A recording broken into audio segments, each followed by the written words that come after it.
আসসালামু আলাইকুম। প্রিয় দর্শক, আমি পাহাড়ের গভীর বনে আসলাম। গভীর বনের ভিতরে এখন আমি যে ফুলের এই গাছগুলা দেখতেছি, এই যে দেখুন, আপনারা চিনেন কিনা এগুলা কি ফুলের গাছ? এই যে দেখুন, পাহাড়ে বিভিন্ন প্রজাতির ফুল ফুটে থাকে।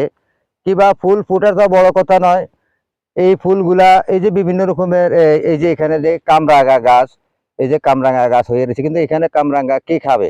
এখানে পাহাড়ে যারা পশু পাখি আছে কিংবা বন্য প্রাণী আছে অত তারা খাবে। এখানে কোনো মানুষের আনাগোনা নাই। তবে হ্যাঁ, পাহাড়ে একটা জিনিসের সমস্যা আছে। এই পাহাড়ে যেখানে ফুলের বাগান দেখবেন, কিন্তু সেখানে কিছু ভ্রমর থাকে। ফুলের বাগানে কিন্তু যেখানে ফুল থাকে সেখানে কিন্তু ভ্রমর থাকে। কালো কিছু ভ্রমর আছে, এটারে অনেকে বল্লা বলে, অনেকে বেঙ্গুল বলে, কালো বেঙ্গুল। কারণ এগুলা যদি আপনার লারা পায় কিংবা মানুষের ছোঁয়া পায় কিংবা মানুষকে আক্রমণ করে, মানুষ মৃত্যুবরণ করে। কারণ হাজার হাজার এই এই মৌমাছি কিংবা বেঙ্গুল, বল্লা এগুলা কিন্তু এই ফুলের মাধ্যমে অনেক সময় ফুলের মধু আহরণ করে কিংবা ফুলের এগুলা নেয়। তাই তারা এই আশেপাশে কিন্তু তারা বাসা বেঁধে থাকে। তো অনেক সময় দেখা যায় আমরা সৌন্দর্য উপভোগ করতে যাইয়া অনেক সময় এই এই ভ্রমরের কবলে পড়ি।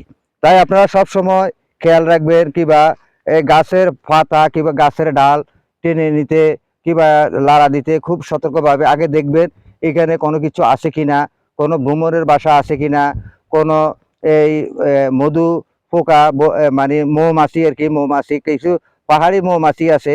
এগুলা কিন্তু মানুষকে যত দূরে যাবেন তত দূরে যাইয়া কামড়াবে। কারণ কয়েকদিন আগে আমাদের এখানে অনেকটা মানুষকে অ্যাক্সিডেন্ট করছে। তাই অনেক সময় কিন্তু পাহাড়ের মাটির মাধ্যমেও কিছু এই বিষাক্ত ভ্রমর আছে, তারা সেখানে বাসা বেঁধে থাকে কিংবা মানুষের উপরে আক্রমণ করে। তাই আপনারা পাহাড়ে আরোহণ করতে, পাহাড়ে ভ্রমণ করতে খুবই সতর্কভাবে করবেন। এই যে দেখুন, এখানে যে পাহাড়ে কিংবা আমি জঙ্গলে, এখন পুরাটা জঙ্গলে আছি, পুরা গভীর বনের ভিতরে আছি। এই গভীর বনের ভিতরে এখানে কিন্তু অনেকটাই কাটা বন। এই কাটা বনের ভিতরে কিন্তু আমি হাঁটতেছি, আবার পায়ে জুতা আছে। অনেক সময় আপনারা পাহাড়ে আরোহণ করতে আপনারা সব সময় প্যান্ট পিঁধে আসবেন, প্যান্ট পিঁধে আসবেন কিংবা বুট জুতা নিয়ে আসবেন।